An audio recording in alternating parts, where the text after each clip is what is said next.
Bhagavate Vas- Om Namo Bhagavate Vasudevaya. Hare Krishna, dear devotees. Thank you for joining today. We'd like to seek the blessings of Radha Madhav, Radha Shyam Sundar, Krishna Balaram, Gaunita, Srila Prabhupada, Guru Maharaj, and also the assembled Vaishnavas, so that we can continue with looking at these the life and times of these Sapta Rishis. Today, we wanted to focus in on Gautam Rishi. So we've looked at Atri Rishi and Bharadwaj Muni. So today is Gautam Rishi. And this is an interesting picture of painting of Gautam Rishi. Gautam Maharishi is another of the Sapta Rishis of the current 7th Manvantara. Vivasvata Manvantara. Gautam Rishi is known as the discoverer of mantras or mantra drashta. In the Rig Veda, there are several shuktas or hymns attributed to Gautam Maharishi. And the hymn Bhadra in the same Samaveda is also ascribed to him. He's also the spiritual master of Bharadwaj, which we talked about yesterday. Maharishi Gautam was the great grandson of sage Angiras, a grandson of Maharishi Uttatya, and a son of Maharishi Dirgha Tamas, or Rahugana and Mata Pradveshi. Angiras is one of the greatest Saptarishis of the first Manvantara and Manasputra of Lord Brahma, so born from the mind of Brahma. And Angiras, we look at him a bit later, because at the moment we're looking at all the current Saptarishis of this current Manvantara. So when we finish that, we'll look at Angiras as well, his life and times. Maharishi Gautam was born in Treta Yuga on the first day of Shukla Paksha of Chaitra month. The name Gautam means by the remover of darkness and ignorance with the use of spiritual knowledge. The birthplace was the Himalayan plateau of Brahmavarta. From the early childhood, Gautam was very bright child and trained by his father, mother, and grandparents. And he inherited intelligence from them. The sage Bharadwaj also came from the Angiras line. The Bhagavatam states that the river Godavari is so named because of its association with Gautam.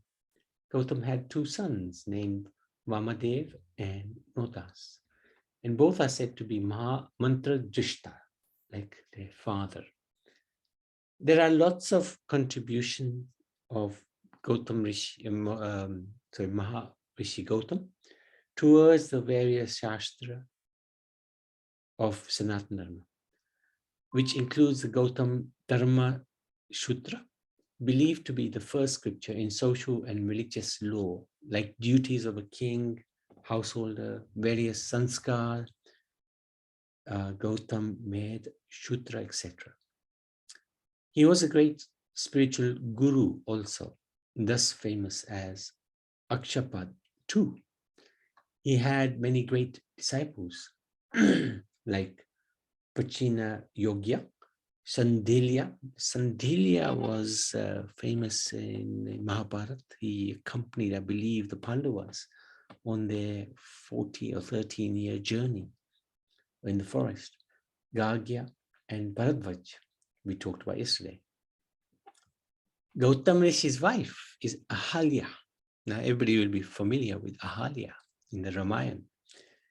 And she herself was the mind-born daughter, Manasi Putri, of Lord Brahma, like the great Rishis.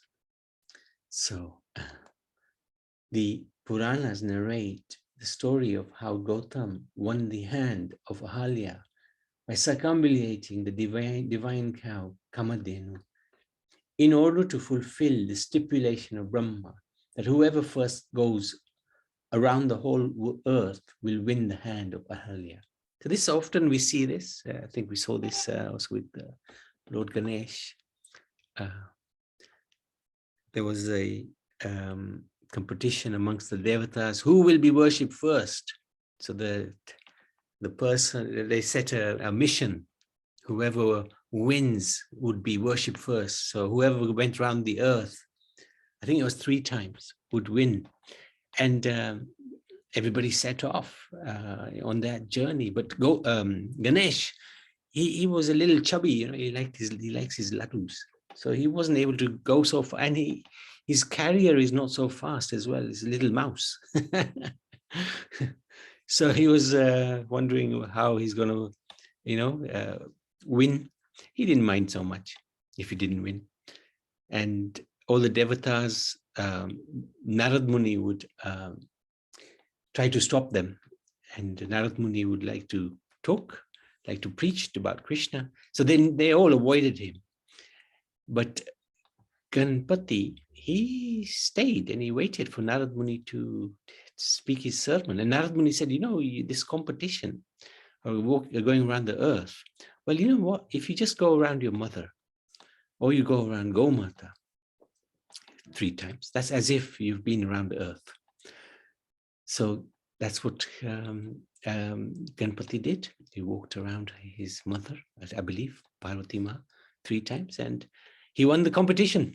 So that's why he's worshipped first amongst all the devatas. And see, here we see the same. We see the same, that Kamadhenu is divine mother, divine Gomata, and just by walking around her, Gautam Rishi won the hand of Ahalya. So very interesting. According to the Ramayana, Rishi Gautam once went to take bath in the Ganga early in the morning. The king of the Devas, Indra, became fascinated by Gautam's wife, Ahalya. Indra came in the form of Gautam. So this is a little pastime. Indra disguised himself. He came as Gautam. He took advantage of Ahalya. So this is one of the things about Indra. Tends to have this tendency of doing crazy things. Anyway, Indra came. However, as Indra was escaping, he was caught by the Rishi, who was returning to the ashram after his bath. Gautam cursed both Indra and Ahalya for this act. And what did he curse? He cursed Ahalya to become a stone. And he cursed Indra to take 1,000 births. Sahas Yoni. Now, of course, it wasn't Ahalya's fault because Indra tricked her. Later on, taking pity on them both. Why did he take pity on Indra?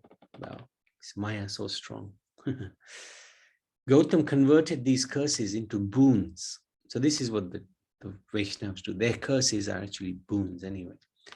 Indra's various cycles of births were reduced to 1, and he came to be known as Sahasraksha. Gautam granted his wife the boon that she would be brought back to human life, human form, by the touch of the feet of Lord Ram.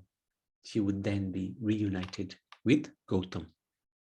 So what an amazing blessing. So the Purohit, chief priest of Janak, Mithila, his name is Sheptananda, was the son of Gautam and Ahalya. So this is Ahalya. She's as famous as Gautam Rishi. This is Indra being caught by Gautam. He looks exactly the same as Gautam. And this is Gautam cursing Indra and Ahalya. And this is Lord Ramachandra, touched his feet to the stone, and Ahalya received her form back again. Very fortunate soul. So another pastime of Gautam Rishi was his acceptance of Satyakama of Javala as a disciple. This is a very, very interesting pastime. Javala was a widow She had one son named Satyakama. One day, Satyakama approached her and said, "Mother, I want to adopt a vow of sacred celibacy and take up residence in the school of my guru. But to do so, I must know my family lineage. I must know my gotra." "Oh, my son," replied Javala, "I do not know which lineage you belong to. In my youth, I was a mistress. I begot you after serving a number of different men. So you see, I do not know to which lineage you belong." Effectively, she said, "I don't know who your father is. You are simply Satyakama and I am Javala, your mother. When the Acharya inquires about your identities, introduce yourself as Satyakama of Javala."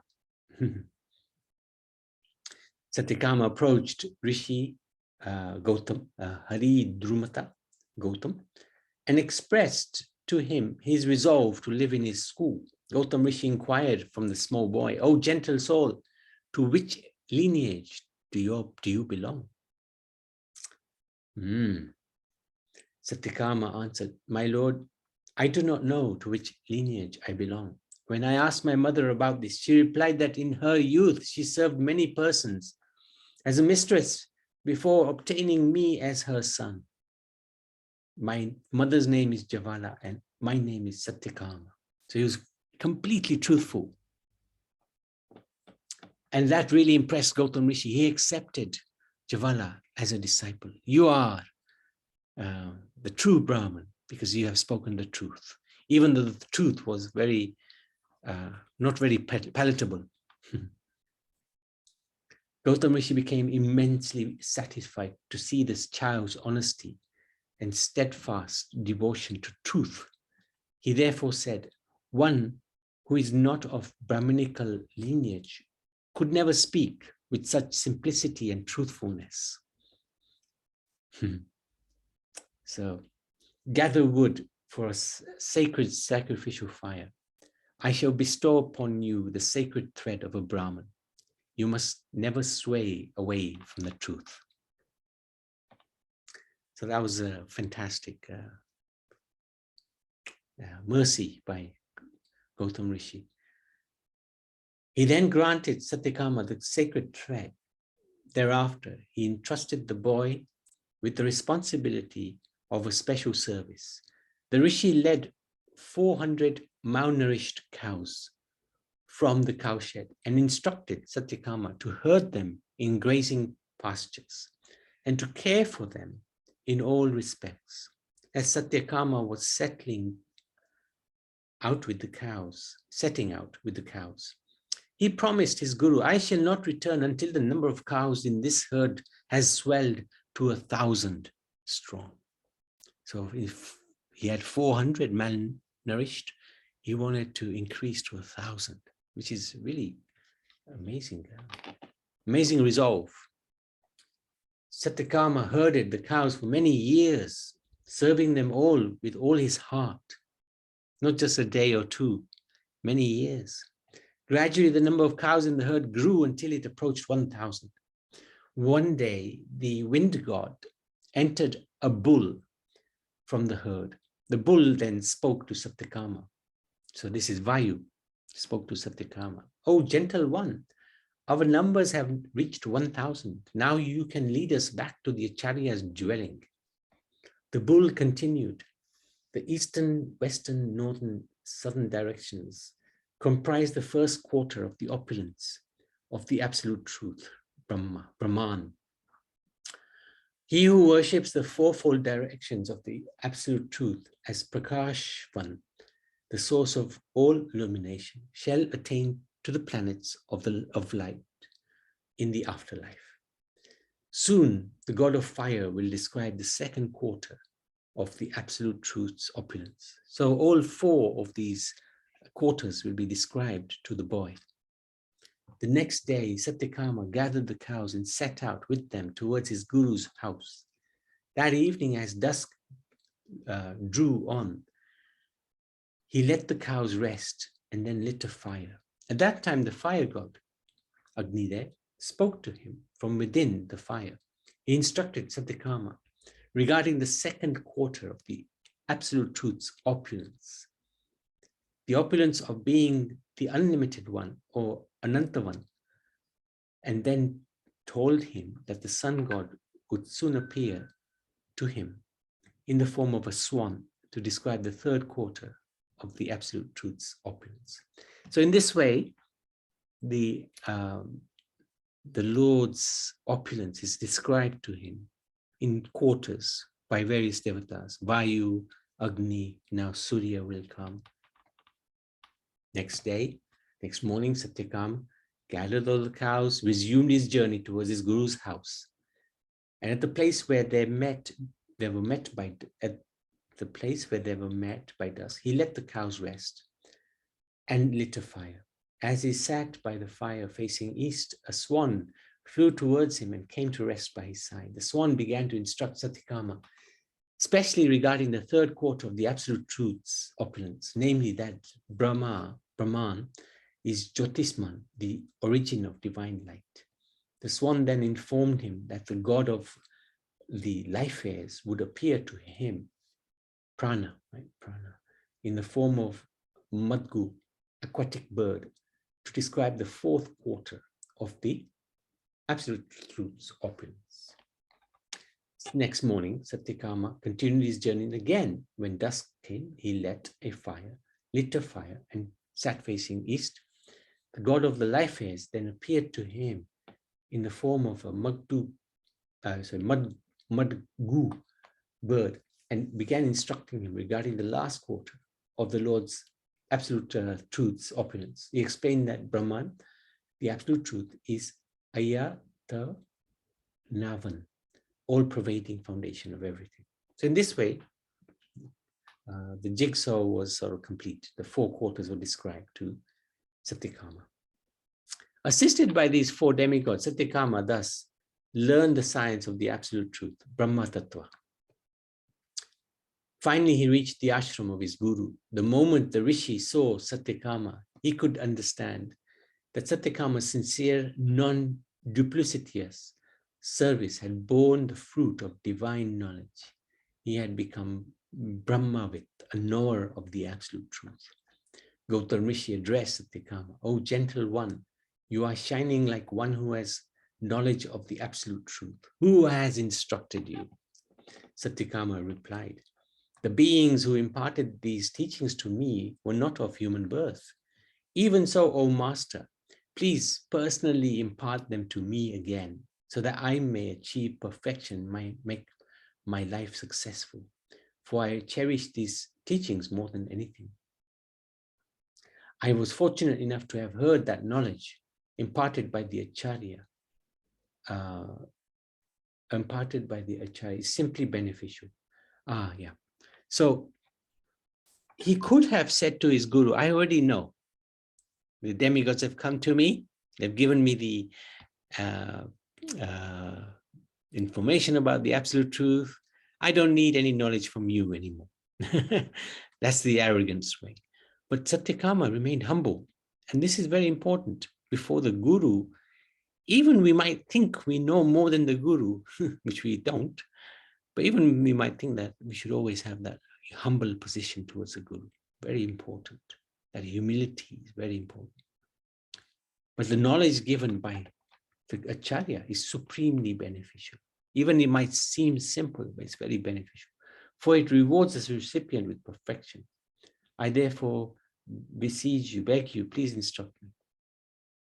Seeing that Satyakama was praying with heartfelt sincerity to receive instructions exclusively from the Acharya, Gautam Rishi really imparted all that knowledge to Satyakama a second time. Therefore, in accordance with the intentions of Acharya Gautam Rishi, the demigods instructed, so this is the conclusion, demigods instructed Satyakama on the science of the absolute. So those are the four demigods who came, Vayu, Agni, Surya, and Prana. And then he instructed him again.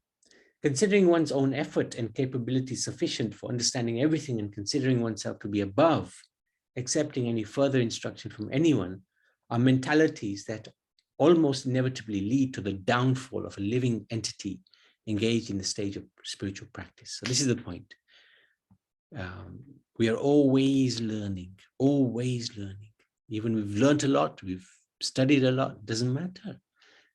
There's always more to learn. Spiritual, there's no end to how much one can learn within spiritual life. Just like Krishna has no end to the qualities that are within him. They're always increasing.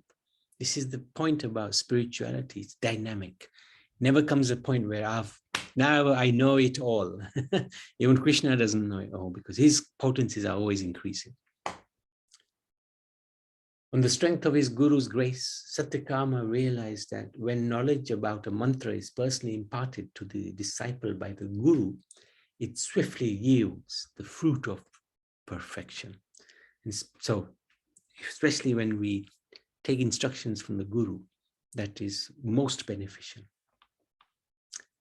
Okay, the Shanti Parva of the Mahabharata describes a 60-year-long period of penance undertaken by Gautam. The Narad Puran describes a 12-year famine during which Gautam fed all the Rishis and saved them. Rishi Gautam is the author of the earliest Dharma Sutra, known as Gautam Dharma Sutra, which is comprised of 28 chapters having 1,000 aphorisms.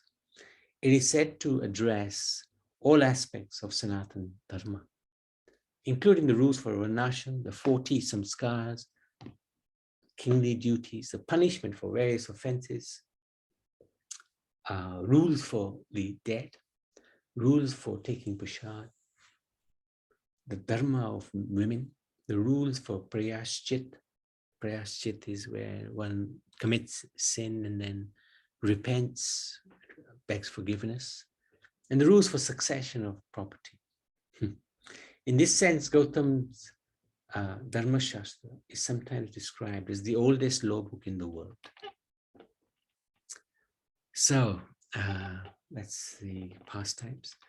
There's one pastime here which I haven't really come across, but it's there. So Gautam is relieved to find that his son Chirakarin has not carried out his impulsive order to execute Ahalya.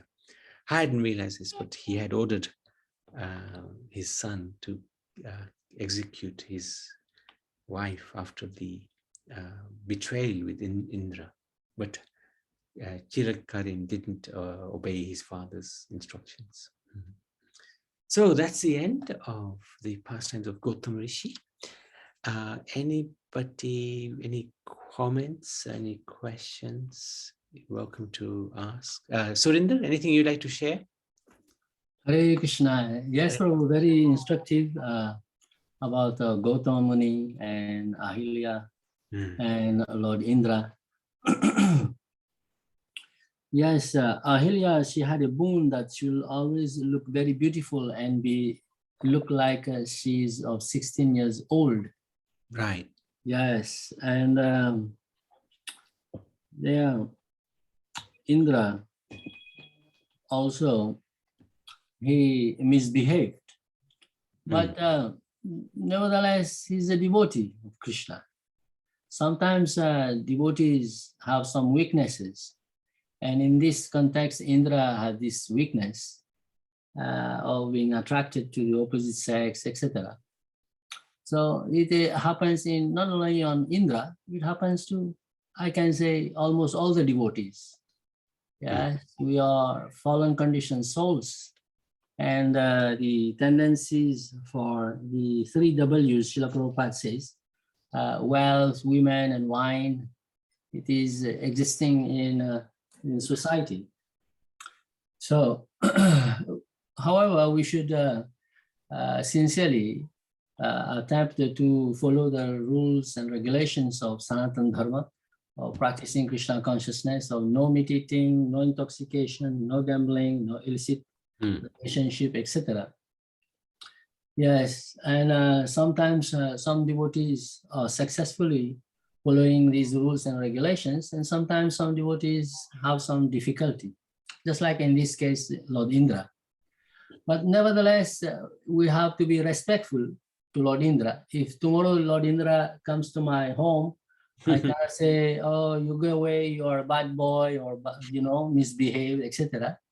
We should offer our dandavat pranam to him and welcome him and serve him some prasad, etc. Like that, yes. So similarly, some devotees have weaknesses with like smoking cigarette. Like my elder brother had this weakness. He started practicing Krishna consciousness, but he could not give up smoking like that. And some others have some difficulty. They cannot become vegetarian proper. Some others are addicted to gambling. And in Chaitanya Bhagavat, we have this lila, whereby one devotee is telling another devotee, if when I see Gauranga Mahaprabhu, I'll fall onto his lotus feet and clasp his lotus feet and beg him the boon so that my son will be freed from this compulsive gambling disease. Yes, like that. So if we have some difficulties, we try to sincerely pray to the Lord. And we should also understand that even to the point of becoming Mahabhagavat, there are three scenarios in Prem Dham Deva Stotram. There is Nasta Kushta Kurma Vipra Rupa Bhakti Toshanam Rama Dasa Vipra Moha Mukta Bhakta Poshanam Kala Krishna Dasa Mukta Bhatathari Pinjaram Prema Dham Devam Eva Nomi Gaura Sundaram. So this verse gives us three type of example of three type of weaknesses one may have despite reaching the Mahabhagavat stage. The first example given is about in Chaitanya Lila is about Vasudeva Datta. He was, despite being a Mahabhagavat, he was afflicted with his physical illness. He was suffering from leprosy, whereby there were maggots in the wounds. And Gauranga Mahaprabhu showed him mercy and embraced him, and his leprosy was cured. Second one was Ramadas Vipra. He also is a Mahabhagavat. He had the darshan of Gauranga Mahaprabhu, etc. And he had this misconception that even one sometimes, this means that even one can become a Mahabhagavat, one can still be victimized with some misconception regarding Siddhanta. So Ramadas Vipra had the misconception that Sita Devi's chastity was polluted by Ravana's touch. And Gauranga Mahaprabhu, he quoted from Kurma Puran and explained to Ramadas Vipra that the absolute truth cannot be contaminated by material energy. Ravana represents material energy and Sita Devi represents spiritual energy, and therefore she was not contaminated. Instead, Ravana took Maya Sita, illusory Sita, and proper Sita took shelter of Agni Dev and went somewhere else. And then the third one is Kala Krishna Das Mukta Bhatathari Pinjaram. Kala Krishna Das, also known as Kaliya Krishna Das, he was a personal servitor of Gauranga Mahaprabhu. Yet, even being such an exalted, great devotee, personal servitor of Gauranga Mahaprabhu, he left the lotus feet of Gauranga Mahaprabhu and he joined the Bhattatari community, being attracted by the beautiful women in the Bhattatari community. In this way, but however, Gauranga Mahaprabhu is merciful, and he went to the Bhattatari community and he brought Kaliya Krishnadas back, and he submitted him under the care of Nityananda Prabhu. And Nityananda Prabhu engaged Kaliya Krishnadas in the service of Gauranga Mahaprabhu. He sent a parcel and a news to be delivered to Sachimata that Gauranga Mahaprabhu has arrived in Jagannath Puri. Like that, so we have to be, Gurudev said, we have to be very careful in our practicing Krishna consciousness life. Padam padam yadvi padam, every footstep there is danger, and we should beg the mercy of Nityananda Prabhu and Gauranga Mahaprabhu. And like in this case, Gauranga Mahaprabhu saved the Kaliya Krishnadas. We are fallen conditioned souls, we all need the blessing and protection of Gauranitai. Nitai Gaura Hari Prabhu, thank you very much. No, thank you very much for sharing those pastimes. Yeah, very interesting. And for a fact, we are all in this material world for a reason, and none of us are perfect, and we can't judge somebody else. It's very, very good point. Thank you for sharing that. So, anybody else? Papa Ben, yes. You're muted, huh? You're muted. We can't hear you. Huh? You're still muted. Yeah, that's it. My throat is not very good, but my question, I was going to put it in writing, but now as you put it on, it's fine. Hare Krishna Prabhuji. Surinder Mohandas Prabhuji said was very good. Whatever he said was very nice. I really liked it. Everything about Indra. My question was, who was Juala? When you said Juala widow, and then he had this son Satyakama, I liked the whole story. I really listened on it. So I just wanted to know who she was. She was just an ordinary person. And in the time of Gautam Rishi. Oh, right. And the point of the story was the boy, he was very, very truthful. Because when Gautam... Satyakama. Yes, Satyakama. Because Gautam Rishi, when he asked him, who is your father? What's your family lineage? He could have just lied. And, Gautam Rishi would have accepted it. But he said, no, I don't know. I don't know who my father is. And Gautam Rishi really liked that truthfulness. He said, that's a Brahminical quality. So you must be a Brahmin because you are so addicted to the Truthful. Yeah. Thank you. Anyway, so she was just a normal woman. Yeah. And that time. At that time, yeah. Thank you. And I mean, I really like the whole article about Gautam Rishi, which was very nice. And in the starting, I was going to put down, but it just went. Here you said Gautama means, then I was writing what it really means, and I put down remover, and then I couldn't see what you wrote. Okay. That. Yeah. What Gautama means? Is it a remover of the darkness? Let me just have a look. It was in the starting. Yeah. The meaning of Gautama. Yeah, remover of darkness and ignorance. With ignorance. Yeah, okay. That's fine. I'm going to write that. Ignorance. Yeah. That's good. Thank you. Thank That's fine. Thank you very much. Very, very good. Thank you.